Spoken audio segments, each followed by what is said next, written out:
The lights were bright, the crowd was electric, and the number 2 Indiana Hoosiers delivered a message the entire nation had to hear. A 56-6 beatdown of the UCLA Bruins, ending their 3-game win streak and proving why the Hoosiers belong at the top of college football's elite. From Fernando Mendoza's precision to a defense that never let up, this was domination on every snap. Indiana made a statement, and the road ahead is only getting bigger. This is the Hoosier Tailgate, and it starts now. Fernando Mendoza looking, buying time, lets it go. EJ Williams, touchdown, Hoosiers. Who are these guys? Where did they come from? About the 25, Iamaleava intercepted. Aiden Fisher, he's got a leg, touchdown, Hoosiers, just like that.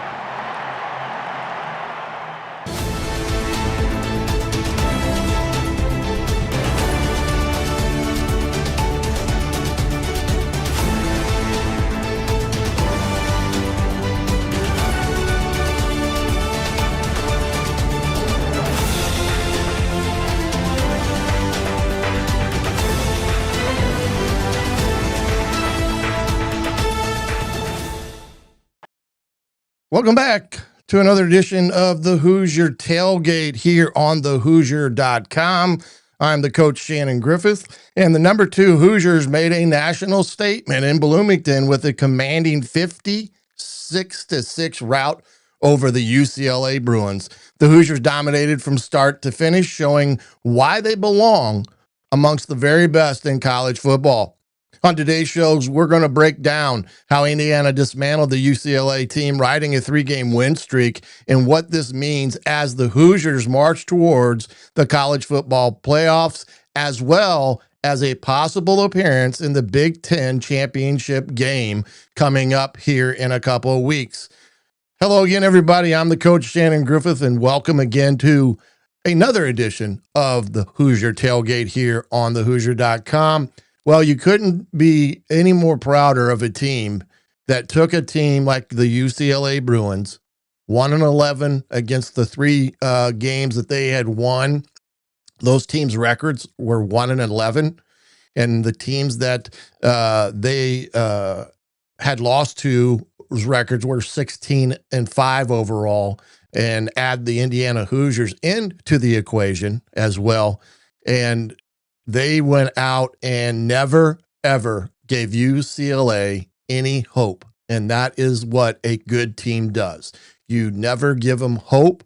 And they went right from the start of the game with a big sack on first down on the opening series that led to the Aiden Fisher interception and a pick 6 for Aiden, I believe first in his career, if I'm not mistaken. And that defense got off to a big rolling start. And then what can you say? We talked about fake situations on the tailgate on Thursday night, and UCLA on their first punt runs a reverse pass type of play. The Hoosiers cover it down, and it ended up being an incomplete pass, but there was nobody open and nobody fell for the reverse fake.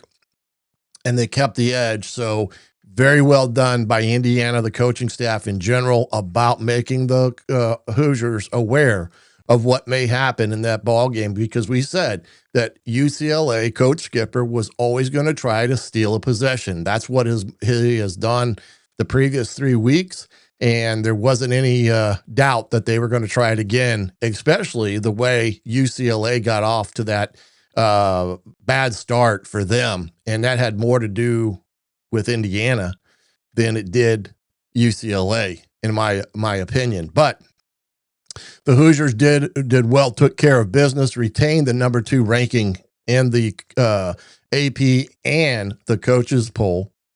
We're about a week out from the first college football playoff ranking, which I do believe may be a week from tonight.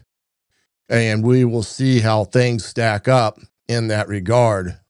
I've already seen some of the quote-unquote SEC bots just cannot get over the fact that Indiana is a good football team. They've never seen Indiana play, and they already want to put Texas A&M and Alabama in front of Indiana when it comes to not just the rankings, but also the college football playoff rankings that will happen here in a week. And don't get me wrong, Texas A&M is a really good football team. You go into LSU and you hand them a beat down as well. And you do not do that on Saturday night in Baton Rouge. Brian Kelly found out as he was fired on Sunday from his job there, as well as their offensive coordinator. And that's not something that teams do in the SEC, is go into Baton Rouge and come away handing a pure beatdown against LSU, as well as Texas A&M went into South Bend earlier in the season and beat Notre Dame by a point in that ball game. So cannot say that A&M isn't just as good as ball club because they have some signature wins on their resume. Unfortunately, it just doesn't happen to be against top 10 teams in that respect. But they are still good. They got a great quarterback, and they've got some electric wide receivers. The Concepcion kid from NC State, I was hoping Indiana would have gotten that kid, but he ends up going to A&M, and he took another punt back. He's an electric player for A&M. And then what can you say? Kellen DeBoer has done a great job rebounding from that embarrassing loss at Florida State to start the year. And he's got the Alabama Crimson Tide playing great football. They went into South Carolina. They come away with a victory. They did get hurt by that in the rankings a little bit because of Carolina was 1-4 in the SEC and not having the year that they had a year ago. But it's still a very difficult place to go in and play. I've coached there against South Carolina. Matter of fact, when Lou Holtz was the coach, and it's a tough play to play there in Columbia. But anyway, both those teams are good programs, good teams, and the SEC looks it's going to be a pretty good race when you've got, Ole Miss, who had just gotten beat a week prior, goes out to Oklahoma and comes out with a huge win out there. So again, there's a lot of good teams. There's a lot of teams out there with just one loss, considering everything. So we'll get to all that in a lot of ways here in a second. But talking about this game on, let's see here, wrong one there, Tonto. With some of this stuff, we've already talked about. Indiana has remained as the number 2 ranked team in the country on AP and coaches poll, even I think a couple receiving votes from the AP poll in that regard. But, hey, it's one of those things that Indiana has just got to keep playing with that. If Bama is ranked higher than Oregon, we right. That's the thing that with these polls, subjectivity enters the fray, and the eye test and everything else does too. But there are many of a person or people out there, both in the sphere of broadcasting as well as writers that are from the southern states of our great country, that just cannot get past the Indiana team that now has done it back-to-back years, 8 wins in a row, a number 2 ranking by their fellow writers in the AP and coaches in the coaches poll. And it is what it is in that regard. And hey, look, that's something that the Hoosiers themselves don't even need to worry about. And it doesn't mean the fans can't talk about it, maybe get a little writer revenge on Twitter or something like that. But I take it with the territory, kind of chuckle at it sometimes because people don't realize how ignorant they're making themselves look when they make comments to the contrary about Indiana when they've never watched them play. That's the thing. When you never watched a team play, it's a little crazy. The Ole Miss club, right. Yeah, Washington State went to Ole Miss, and Ole Miss didn't, play well that day. They found a way to win by 3. And but you got to give them credit for rebounding off that type of game and going out to Oklahoma and getting a huge win in Norman. Another place that is very difficult to win. But we'll dive into that a little bit better. But first and foremost, again, want to thank you all for joining us here tonight on the Tailgate. Remember, you can, if you're watching via YouTube or X or platforms outside of that, maybe Facebook in that regard, by all means, if you have a comment, suggestion, by all means, put it in the chat box. We'll try to get to it, talk a little bit about those type of things. Want it to be as much as audience participation in this type of setup that we have here going live each and every week on Mondays and Thursdays.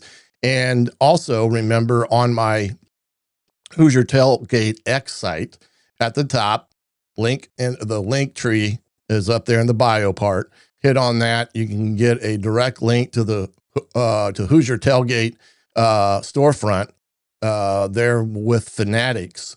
A lot of great items for sale, and you do get a little bit of a discount when you go through that link, and as well as other affiliate links there. And if you would happen to purchase something from one of them, we do get a little bit of a commission. I just try to roll it back into this production. And if you do that, I want to give you a thanks in advance for doing that, and appreciate your support of Hoosier Tailgate here on the Hoosier.com, as well as the fact that Fanatics, especially because they had reached out to me prior to the season even starting and wanted to be a part of our production and wanted us to create a store for the Hoosier items that they have for sale. And of course, I don't know quite a bit about advertising or things like that, but all I can do, word of mouth, and say, hey, look, if you can get there, get great. If you get something, that's even better, and we'll get a little bit of commission for that. But onward and upward with the show. Enough of the those announcements as we sit here and discuss today's episode. But again, Hoosiers remain in the top 2 spot as well, behind Ohio State, and they did get some recognition as the number 1 ranked team as well. We talked about the college football race and rankings. First rankings will be next week. And again, that will be done by the committee using many different metrics such as head-to-head, strength of record, a lot of different things that they pull together and look at.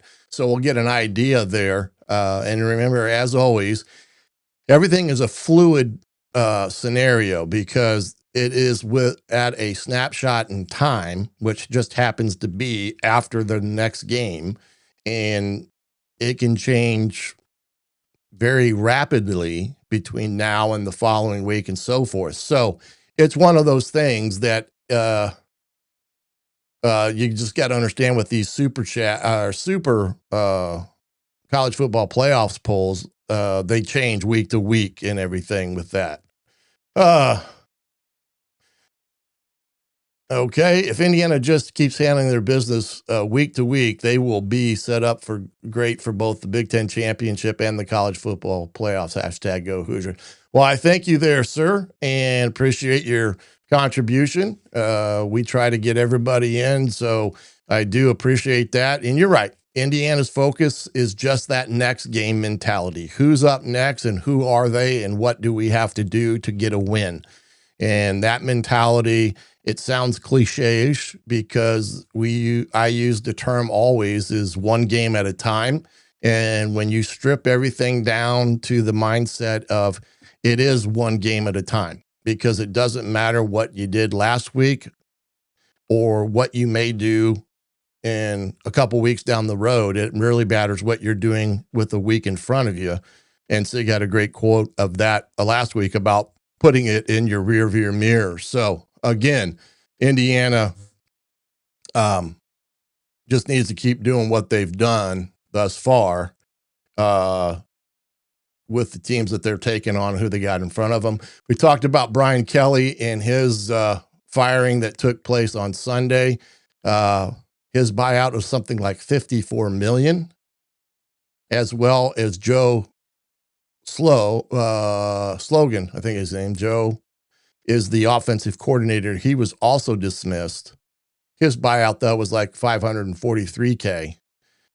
LSU is feverishly trying to negotiate down that buyout from Kelly. I got news for him. Good luck, because he probably won't budge on that amount, and I don't blame him. I wouldn't want to budge either if I'm going to get fired. Just cut me the check and show me which door to exit out of. I'd be glad to do that. But you consider they're going to probably have close to 100 in buying out, not just him, but the additional assistant coaches and staff, kind of like Penn State. And then they're going to have to pay quite a big bucks for the next guy to come in there and take it over. I know Lane Kiffin is a name that pretty hot on this one. I know he was offered the Florida job at a figure of 80 mil. But I do think he kind of spurned their interest. But some of his people, I guess, today have kind of leaked out that LSU is a completely different scenario in terms of what he believes can be done there as opposed to at Florida. And quite nicely, I don't think there's any question that LSU does have the resources to do big things there. And now that they're moving on from Brian Kelly, that will be an option for them. Brian Kelly, as a matter of fact, I've coached against Brian for a number of years. Back in our Division II days, he was at Grand Valley State there, and then in the Mid-American Conference for a while. He was also at UC, and then Notre Dame, and then, of course, now at LSU. This is the first job he's ever been fired from. He's had a pretty successful run as a college head football coach and won a lot of games, national championships as well. And I'm sure he will try to get another job, if not this year, next year, but he's got 54 million reasons just to go sit on a beach somewhere and just enjoy life. So hate to see it, but it's part of the business, as they say. So he'll move on with bigger and better things. And then here was a unique thing today that I came across was a former player from South Carolina was won an $18 million lawsuit against the NCAA. It was ruled on this week.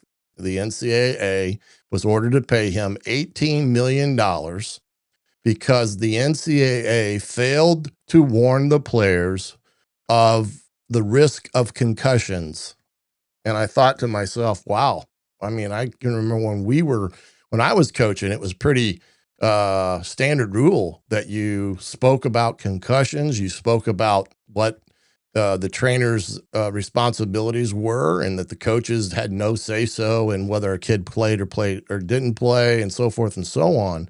But the NCAA, again, now gets hit with another lawsuit that they're going to have to pay $18 million to this former player that played for South Carolina a while back due to the concussion scenarios there. So that may have just opened a can of worms as well, because you're going to find other players out there that may be able to tie in that aspect of things, concussions, to maybe some events that have happened in their life since then that may ultimately fall on the lap of the NCAA. So the NCAA right now is not winning, I guess you could say. They're not winning at a lot of things in this day and time. So again, we'll see what all that comes about for the NCAA. One thing I did want to do here before we get back into things, we're going to take a listen to Coach Signetti's presser today and listen to what he has to do at that. And we'll get to it here. Roger says, what good does it do to fire coaches midseason as opposed to the end of season? I think part of it is about ADs wanting to start looking for the next head coach, and it would be unethical to do that while you left a coach employed at your institution. So this way it allows them to start that process, engaging the interest from others. And usually it's done through the agents. So the coach that LSU would have an interest in, it would go through their agent. So like for Kiffin, I think Sexton is his agent, which is, he's the big time agent for a lot of coaches. But that's usually why they do it. They also do it to maybe change things up, to probably hopefully get the kids' mindset rolling. You look at UCLA, and it led to a 3-game win streak, of course. And I read somewhere else today that they were considering naming Skipper, the interim coach there, as the head coach at UCLA. And that was kind of knocked out of the possibilities with the big loss that they had to Indiana this past weekend and such. So it is one of those things that you can, there's many different ways to do it. And yeah, money will ultimately ruin college football, and some say it has already. There's never a bad time to fire Brian Kelly. Well, even at Notre Dame, I think he was under some heat up there before he left, and how he left, it was kind of there was a bad taste up there in the people in South Bend.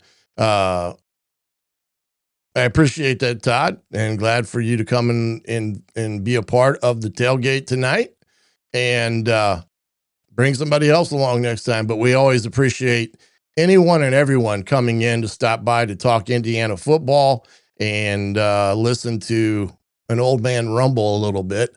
But I do appreciate each and every one of you for stopping by and being a part these times that we go live. And that's one reason why I do it, is to have the engagement of fans that love the game of football and have an appreciation for Indiana football as well. Let's take a listen to Coach Signetti's presser earlier today. Okay, at Maryland, 3:30 homecoming game. Good football team. Coach Loxley and his staff done a great job of recruiting the DMV.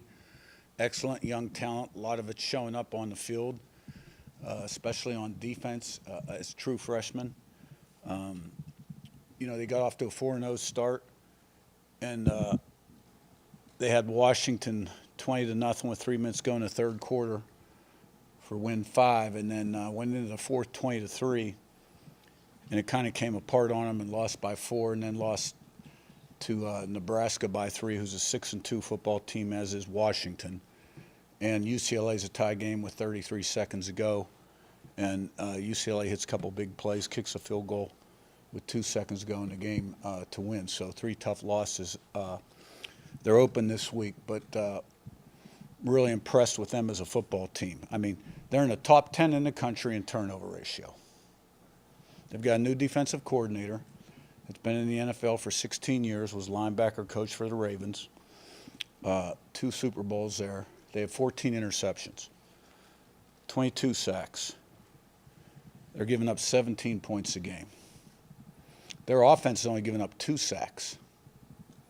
And they're outscoring people the first 3 quarters, 175-50. Got an excellent punter, excellent field goal kicker, short snapper, long snapper. And, they're doing a lot of good things. Freshman quarterback, 6'5", 230 pounds. Really has a strong arm and can run. And wide receivers are very talented. So's a tight end. Line's huge. Good running backs that also catch the ball out of the backfield. So they fly around on defense. They create turnovers. They sack the quarterback. And offensively, they're protecting the quarterback, protecting the ball, making explosive plays, and have a good kicking game. So it's homecoming. We're going to have to be at our best. Have a great week of prep starting with today. A couple things about the UCLA game. Got off to a fast start like we wanted to. Aiden Fisher with the interception on the second play, sack on the first play we had. 7-0 out the gate. And defense really won the line of scrimmage, created 3 turnovers, which resulted in net 14 points for us. Held them to 200 yards. The last drive they gained some yards, but so they were probably in the 150s or 160s for the most part. And 1 of 11 on third down. And offense scored 7 out of 8 drives. Drive 2 through the midway the fourth quarter, I think, or early fourth quarter. And on third and fourth was 14 of 16. And that's probably the story of the game, was third down and the turnovers. And, we ran the ball for 262 yards, and our special teams were solid. We had a couple undisciplined penalties I wasn't real pleased with. But, so it was a good afternoon. But Maryland going to be quite a challenge. Questions?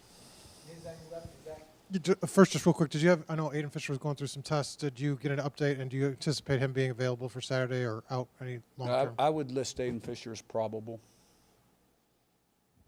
And then with Fernando, have you offered him any advice kind of dealing with the national spotlight he's under? I know you kind of say eliminate the noise and clutter. He's deleted his social media, and he's a thoughtful kid, but this is different. He admitted kind of on Saturday he's never kind of faced kind of the spotlight he's under. Just have you had a conversation about that with him at all? Yeah, up to this point, we haven't really had a one-on-one regarding that. I know he's got a lot of support off the field. My messages to the team are always about staying focused on the here and now and things that affect preparation and positive performance and eliminating the noise and clutter. And he's always tuned into those messages as well. So, but as we move further down the road on a daily basis, the antenna's always up. But I think he's handled it great. He improves every week, makes plays, and I thought he made a lot of really nice plays Saturday. We've asked you the last couple of years a lot about experienced quarterbacks, especially here. How do you evaluate a guy that is at Maryland, very raw to the position, has a lot of physical tools, has put some good stuff on film, and is obviously still growing? Just what do you see in Malik Washington? Yeah, he's got great size. They're doing a really good job protecting him, which is huge. I mean, they've only given up 2 sacks. But he's also got the ability to extend plays, avoid the rush, which he's done, and throw it down the field or run, tuck it and run. But, he can make all the throws down the field. And, he's learning as he goes. But he's very impressive. Yeah, Coach, I did a quick count. I think my math is right. You guys have 11 Big Ten wins in your tenure by double figures. Past decade, I think it was 10. What do you think has led to not only you guys playing well, but having dominance in the Big Ten? Yeah. I really haven't thought about that very much. I think at home, our fans are the best. And playing at home is a huge advantage for us. Once they get going, I mean, it's just so loud and crazy, and our players feed off of that. And on the road, we've been successful as well. And, the thing we ask our guys to do is play every play like it's nothing, game on the line. And from beginning to end, regardless of the competitive circumstances. And I think they've bought into that message. Yeah, Kurt, you got a good game from Devin Boykin. What do you need for him to continue that the rest of the way here? Yeah, he played really well on special teams too, and had a big interception, had some nice plays, defensive player of the game. I've seen that whole safety position. The more snaps they get, the more familiarity they have playing together. A lot of interceptions in the back end. Good ball skills back there. Boykin, Lewis, Moore, and Farrell all have good ball skills. And Boykin's a really smart player. He can play all 3 safety positions. He's a good tackler, good cover guy. And, he made a really nice play on that interception, Saturday, but had some big special teams tackles too. How would you describe the importance of Bob Bosted with what you guys have been able to do on the ground so far this season? Well, I think it's huge. which is, why I felt so fortunate to be able to retain him. I fired up that when I saw he was on the roster the year before, because had been kind of aware of his name but had never met him probably, 10, 12 years ago. And everybody sang his praises about the improvement of the offensive line in 2023. And, Bob's an excellent line coach. I mean, he's a football guy, and, he's a great fundamental teacher. And, and he makes them tough, and those guys respond to him. And, but, like everything else, it's a team game. It's, it starts up front, and then at tight end and wide receiver, downfield blocking, and our backs run really hard, and done a great job of protecting the ball too. And Fernando chips in with his yards now and then. A little bit there from Coach Signetti and talking about this game past Saturday, talking about the offensive line, and of course I concur with Bob Bostad. He's been a true bright light in for the Indiana Hoosiers, especially at the offensive line, and what he's been able to do, even shorthanded there for a couple of years. And this year they've played pretty well up front. And it was good to see, and I said this Thursday, it was imperative that this Hoosier offense get reestablished with the run game, and that Hemby and Black needed to have a game. And they were able to do that, rushing for like 260 some odd yards, 62 yards, I believe, on Saturday, having not many yards on the ground against Michigan State. And prior to that at Iowa, they were really hand-tied there, and it was good to see them get back in the mindset of pounding the rock, per se, in that respect. So it's one of those things that I do believe he's been done wonders. It was good to hear about Aiden Fisher being a probable category for this week. I know it was a knee scenario there. And I know that I think he's battled some of that through his playing career. And I know it was precautionary when they took him out Saturday. And I thought the two linebackers stepped up and played even better, Jones and Hardy. I thought they were dynamite on Saturday, as well as all the other guys around them. So I think it'll be a situation we'll probably know more by the end of the week. They'll probably hold him from practice for a couple days to see how he goes through treatment and stuff, and see where he's at, and go from there. But one thing they don't want to do is push a kid too much, because you can't lose a kid like that for the year. He's too much to the defense, even though they've got two guys in behind them. It's just that their depth after that may not be as deep as we need it to be, especially there. And losing Wyatt, which I thought was interesting on Saturday, he was listed as in the category as out, not out for season in their injury report, which I thought was interesting, because that gives the impression that there may be some quote unquote hope of him returning. Now, have no idea, the extent of that knee. But you would assume they would have listed him out for season if it was truly that scenario. So there may be some hope there as well. Coach Zanetti's very respectable of the next opponent. And I will say this about Maryland. I've watched them about 3 or 4 times on video and film. And they are a legitimate football team this year. They've lost some tough games. Ted Mancino is their defensive coordinator. He used to be a defensive coordinator for the Colts, I do believe, at one time. Yeah. And then he was at the Baltimore Ravens when they won the Super Bowl in 2013. and he just came over to Maryland this year. So their defense has played well. UCLA, like Sig said, they had a big time comeback to kick the field goal at the end to win it outright. And the games that they have lost, they were up on Washington 20-3 into the third quarter and lost that game by 3 points.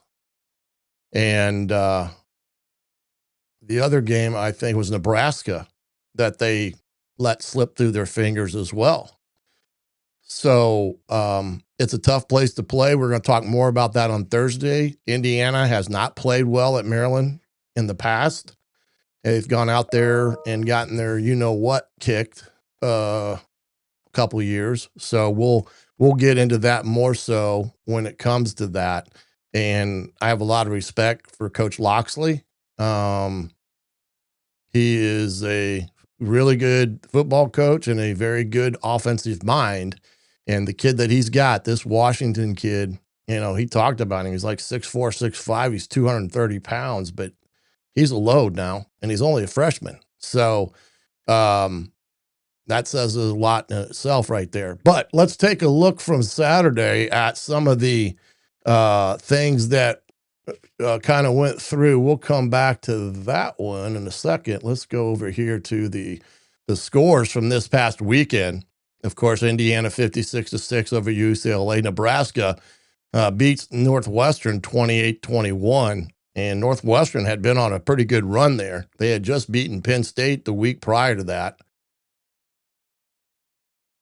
Had to go out to Nebraska, and they would come up short. Purdue gets beat by Rutgers 27-24. I don't know if anyone saw that, how they lost that game, but the quarterback Browning threw a ball in the latter minutes of the game. It was tipped at the line of scrimmage, lands in his arm. And then when he was running, try to run with it, he got stripped, and Rutgers got the ball deep in Purdue territory and then got the win, got the ball in the end zone. And that's how Purdue lost that game. I mean, it was a devastating way to lose a game because the Browning kid's a pretty headsy player, and he tried to do too much, and it got stripped, and they found a way to get the ball in the end zone and cost Purdue a game. So that's the tough thing about that one. So Rutgers got a big win because they had lost, I think 4 in a row, if I'm not mistaken. So that was a big win for them. Washington took care of Illinois 42-25. And Washington's a team that I don't think gets enough respect in the national the national front in some respects. Judd Fish has done a great job there. That young quarterback that played against Indiana last year, and I can't remember the kid's name. He's playing lights out right now, and their defense is playing good. And Illinois just struggled again. And again, there's a team preseason ranked at number, I think they were in the top 10, if I'm not mistaken. I know when Indiana played them, they were number 9, but they have now completely fallen out of the top 25. And crazy to think about that. It's a crazy thing that just sometimes, like I said, these preseason rankings, they're not worth putting out because nobody has any clue about who is or who isn't good. And it creates false narratives, in my opinion. And they'd be better off waiting until about 4 or 5 weeks into the season before they even published a poll, because nobody has any idea who is or who isn't good. It's all, rolling a dice and people trying to put people in position, because the higher you rank them, the harder it is for somebody to fall out of the top 25.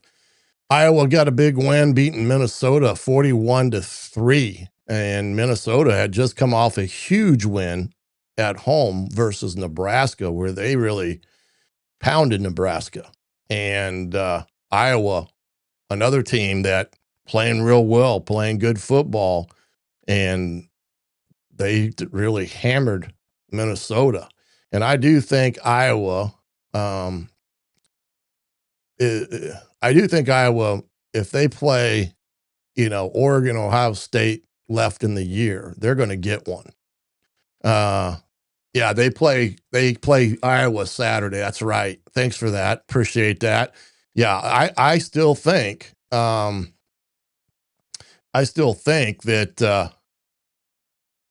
they're going to beat somebody that they're not supposed to beat, because I just think that defense is really good and their offense is now starting to click. Took them a while, but I think now they're doing what they're capable of doing. And as you can see, they put 41 on the board, and that's not something they've done regularly.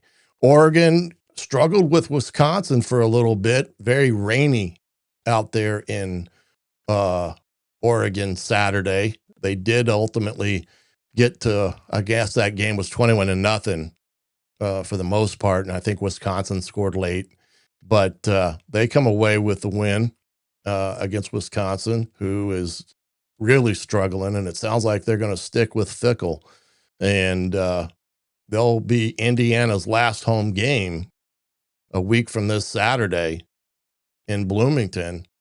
And you can bet they'll be fired up, ready to roll. And then Michigan beat Michigan State 31-20 in another game that Michigan State was playing pretty good. And just, again, they cannot get over the hump as a football team. So that one, the Wolverines win Paul Bunyan again. So I guess that's what you say in that regard. Looking at the standings here right now in the Big Ten, I'm going to reduce myself here.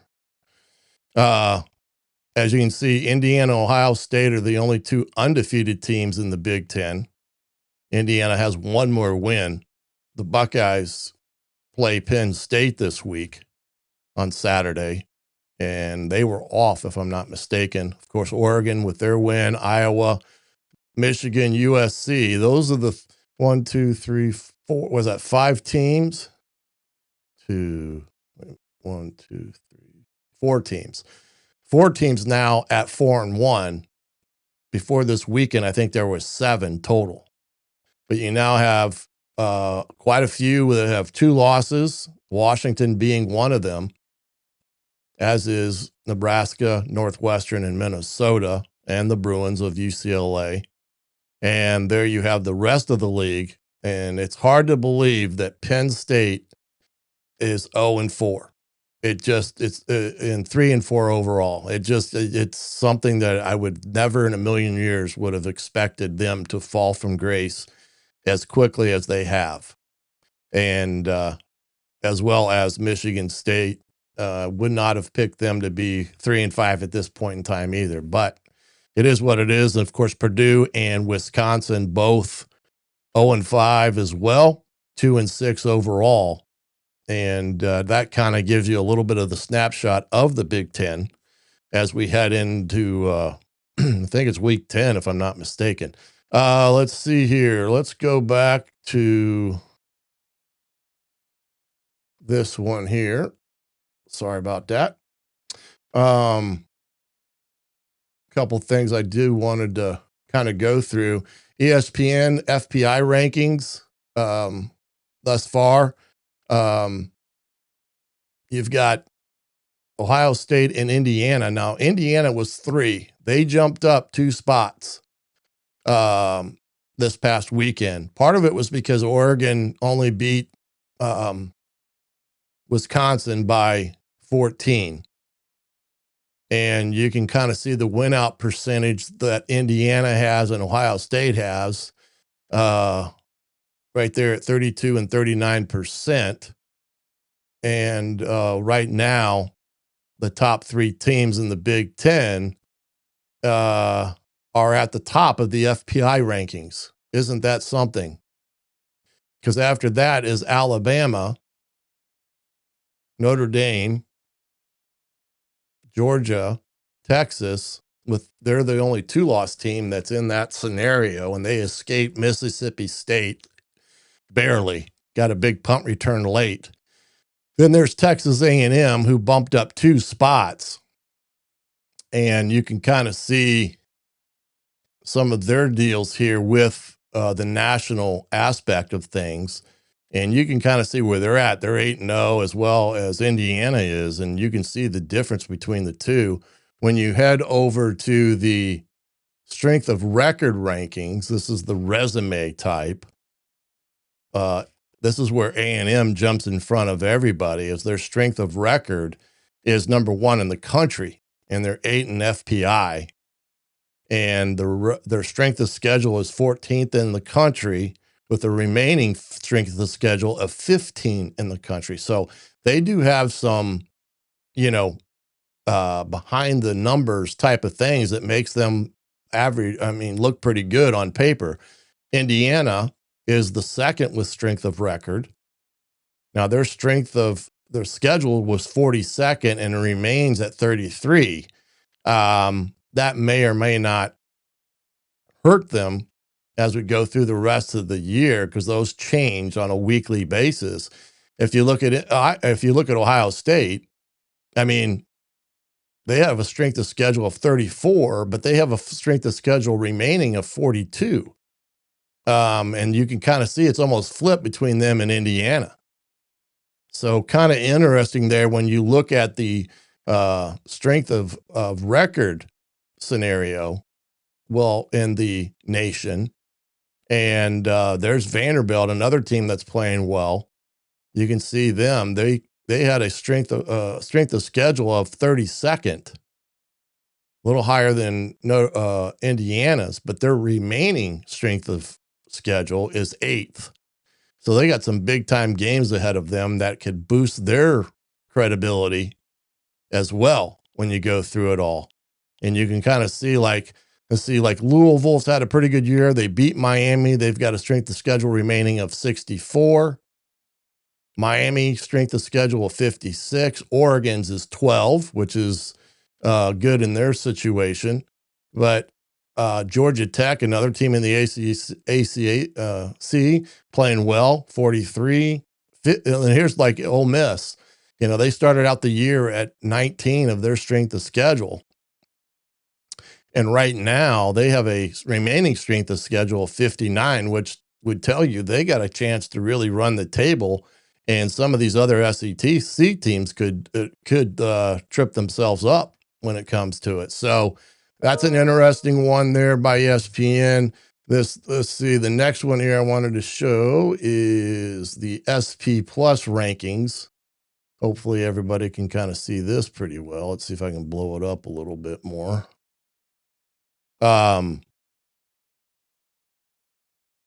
Indiana is ranked 1 in the SP Plus poll. Takes in a lot of consideration, strength of schedule, strength of record, and things of that nature. But right now, it kind of takes, where they're at offensively, 6th in the country, 2 as a defense. And they moved up 2 spots this past weekend ahead of Ohio State, who dropped down to 1. You got Oregon and Texas Tech, A&M and Notre Dame in the top 6, followed by Utah, Oklahoma, Alabama, and Ole Miss in the top 10. And so that's another dynamic you add into the fray. And like I said, I do think Indiana is setting quite well when you talk about college football playoff projections in this frame of time period. And we'll see what happens as subsequent weeks come about. But, right now they're setting well, but there's still a lot of games to play. We'll look at Maryland on Thursday. I've already seen somebody talk about them. And you got Wisconsin at home, a road trip to Penn State. Again, not an easy place to go play. You just hope by that time it's drawing into near, and it's not a great one for them to be playing in that regard. So it gets to be one of those things where at that point in time, Indiana will have a challenge out there as well. Going to take a quick break. We're going to come back and talk about this game on Saturday and all things about Indiana versus UCLA right after this message here on Hoosier Tailgate on thehoosier.com. Huddle up, football fans. Tailgate season is here and nobody gets you ready for game day like Academy Sports and Outdoors. Swing by your local Academy store or shop online at academy.com to find everything you need, from grills to jerseys and more.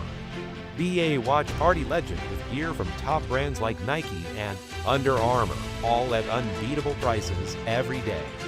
With 8 Academy stores across Indiana, including our Bloomington location, fun can't lose, and neither can you. Gear up today at Academy Sports and Outdoors.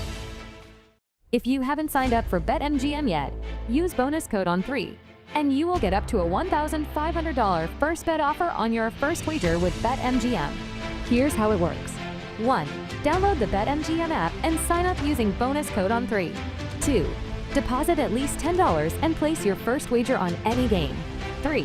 You will receive up to $1,500 in bonus bets if your bet loses. Just make sure you use bonus code on3 when you sign up. Make this college football season 1 for the history books. Make it legendary. Don't forget, if you haven't signed up for BetMGM yet, use bonus code on3 and get your $1,500 first bet offer today. See BetMGM. Welcome back to Hoosier Tailgate here on thehoosier.com. Want to jump down to, let's see here, some of the, let's see, boom, don't need that one anymore. Let's look at some of this game from Saturday. Indiana, of course, really just had a day when you think about it. 55 points, 260 on the ground. I had talked about a objective of 475 on the as a total offense, and they hit it on point. Held UCLA to 201 total yards of offense. That's incredible. Huge play. Look at the third down conversions. Indiana was at 55% heading into this game, and UCLA was actually better than that. And Indiana goes 75% on third downs, and UCLA 6%. Incredible. Big defensive effort because they got them off schedule, and that led to everything that happened on Saturday. I think they end up having 3 sacks on the day. Fourth down conversions, again, Indiana had struggled. We talked about that.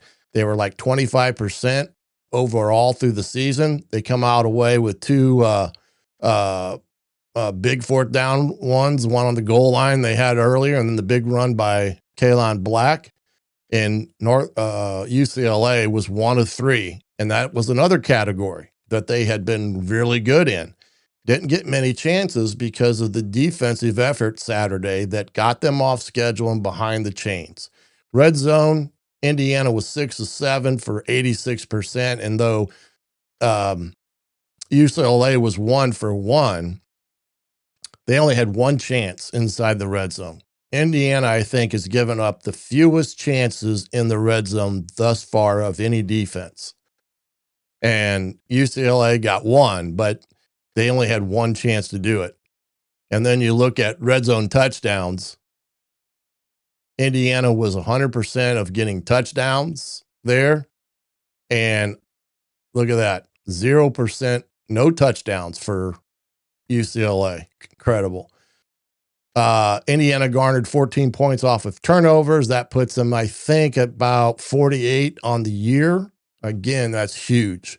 And Indiana, while they did have some turnovers, especially the first interception that Fernando threw, they had great field position there, but no points off of turnovers. And Indiana held the ball for approximately 11 more minutes, 35 to be exact, to 24 for UCLA. And UCLA had been a team that had, in the last 3 games, held the ball for over 38 minutes in that respect. So incredible day for Indiana on the defensively against UCLA. Fernando, again, good day at the office, 15 of 22, 168. He had 1 interception, 3 touchdown passes. I thought UCLA did a good job in coverage. Now, part of the reasons why they did a good job in coverage is because They held, they tackled, and they had pass interference when the ball was thrown in the direction of the receiver. And, Surratt and Cooper really didn't have a lot of opportunities Saturday. And part of that reason was UCLA's coverage did a pretty good job of keeping those guys in check. Now, the guy that did well was EJ, and he came in and disregard the bottom stuff there. I don't know what that came from, but he came in there and had a good day on record. And this kid had a great day. Roman Hemby, 17 rushes for 81 yards, 4.8 yards a carry, 2 touchdowns. And again, his play is is underrated in some respects because he's done a heck of a job in pass pro. And that in itself is very, very good because sometimes he gets pulled into it. And then when you're flipping time with the running backs, Kalon getting his reps and such, you're not going to get as many carries, but he did a great job Saturday, as did Kalon, with the opportunities that they got in that respect. So it's an amazing. Yeah, I do think that is correct in that regard. Let's see here. Yeah, I mean, like I said, this Maryland team is pretty good when it comes to it. Now, one thing that's skewed on that mission is that when you look at red zone defense for Indiana, they hardly have any chances against. Like they said, they gave one on Saturday, and I think going into this game, they had only given up maybe 10 or 12 opportunities. So it does get skewed in that respect because the more you give up, of course, the higher percentage you can, do better or worse than, but it can get a little out of whack in that regard. Yeah, he had like I said, he did have a great day. And then on defense, Saturday, when they lost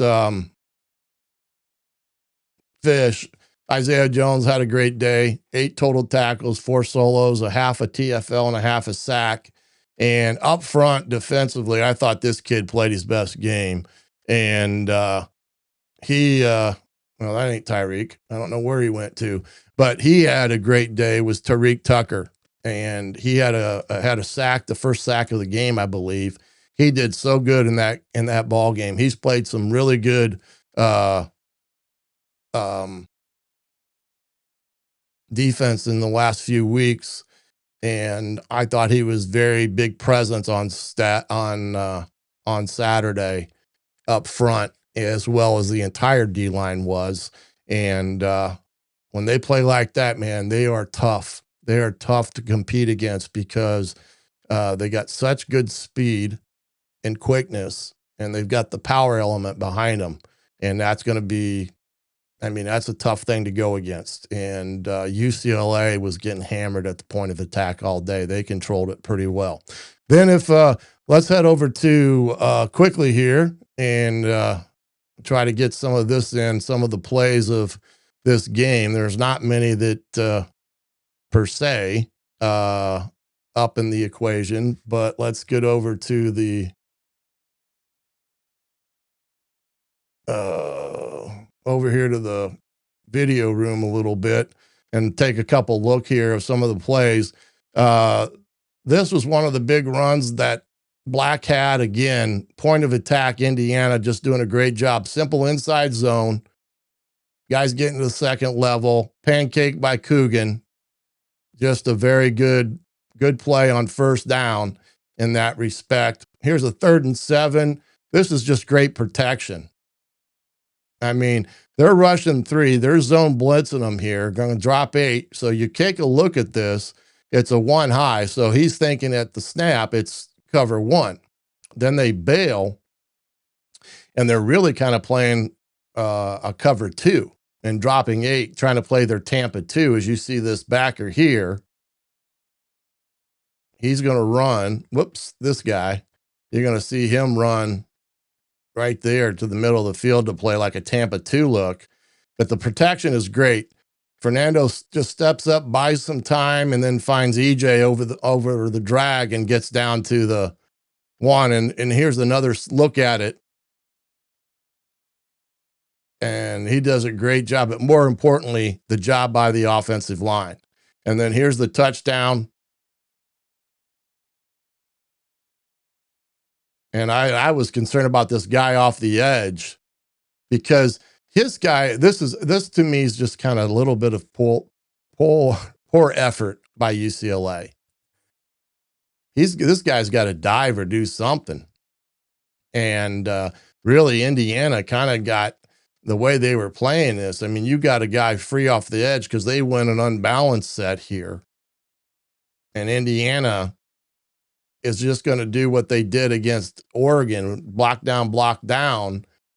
And they're running like a make-believe power play where this guy's leading through. Now, Hemby gets in, and I thought that, good job there on 4th down. Here's a great another run by Hemby. Okay, this is an inside zone play. Now, what's going to happen here, so I can diagram it here. He's going to come in motion here. Whoops. Let me get him. He's going to come in motion, and they're going to do what we call a wham block, where he's going to trap the guy, whoever's in the A gap. And so what happens here is if you watch it, they get like a trap read by the guard. This is a great design. They're running a trap play to the left. And then they come back and wham the nose. And Hemby's too big and strong to get off that tackle. That, to me, that was a great play design by Indiana. Whether it was Bobstead and all of them, that was a great play design in that game to run it there. This is just a hell of a throw. I mean, are you kidding me? This is what would happen if he came back on the sideline after this. It'd have been, hey, nice throw, but never do that again. Because he's throwing back, and here's the end zone of it.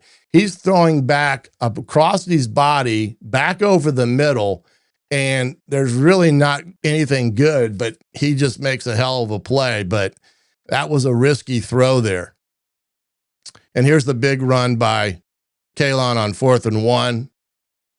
Indiana just stays with her zone play, gets good push to the point of attack, and that kid, I tell you, he's got a ton of ability. And then here's one of the last plays here offensively. This is the big touchdown pass. Again, it was a scramble. There's just a big rugby scrum up front. Fernando does a great job, and EJ does the right thing here on the scramble drill because he's initially running a dig route, and he pulls out of it and goes deep, which is what he's supposed to do. Now, this stuff here, though, has got to stop. That right there, he got lucky. That should have been a 15-yard penalty, and it goes back to the spot, and the touchdown's wiped off the board. I mean, he needs to not be doing stuff like that because I guarantee it, Signetti probably had an earful for him. He's lucky on that one that didn't happen. So I'm going to go here to the defense. First couple plays. This is the sack from Saturday, the first play of the game. You can see how strong Nico is. And, they got him back for about an 8-yard loss, and he bullies his way to make it just about a 2-yard loss. But really good. And there's the interception by Aiden. They're running a inside RPO is what it is. This is an RPO. And I'm surprised that he pulled it here because there's nothing there to me that says pull it and throw the football. So this is all on Nico.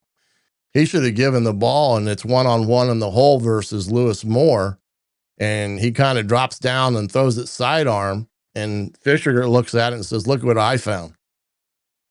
And goes for a big play. And again, Indiana just defensively dominated the game on Saturday that way. and they just didn't have a chance when it came down to it on Saturday. You talk about this. The last thing I wanted to show here is the objectives from Saturday, what they kind of got. They did a great job of staying on schedule. They won the money down offensively. They rushed for 200, but did not get the passing of 275. Had the total yardage, though, of 475 yards. Had the explosive plays, and they did attack and were aggressive, although Surratt and Cooper did not have as many catches as they had been, but Williams and Hemby sure did. And then defensively, they did everything. They got them off schedule. They won the turnover battle. They won third down possessions, the money downs. They held them to 88 yards rushing, and they held them to under 185 yards passing. I mean, just a stellar day by Indiana overall. Just crazy how good it was. And I thought they played, a great, great game. And at the end of the day, they did well and got a big win and what they needed to get, and not giving Maryland any hope. So appreciate you guys being here again tonight on Hoosier Tailgate on thehoosier.com. Remember, on Thursday, 7:30, come on back. We're going to talk Maryland, and we're going to talk about the Terps and what they present in terms of problems for Indiana, especially Indiana having to play at Maryland on Saturday. It's their homecoming, so things will be up, and there'll be probably a pretty decent crowd there at Maryland. And again, congratulations to those guys that went to the game Saturday. The stadium was rocking. And Indiana, again, big win over UCLA, 56-6. Well, we'll see you Thursday, 7:30. We'll talk about Maryland, and the Terps and Indiana can keep it rolling as they are 8-0 and number 2 in the country. Until Thursday night, everybody, this is the coach, Shannon Griffith, and you've watched the Hoosier Tailgate here on thehoosier.com. Good night, everybody.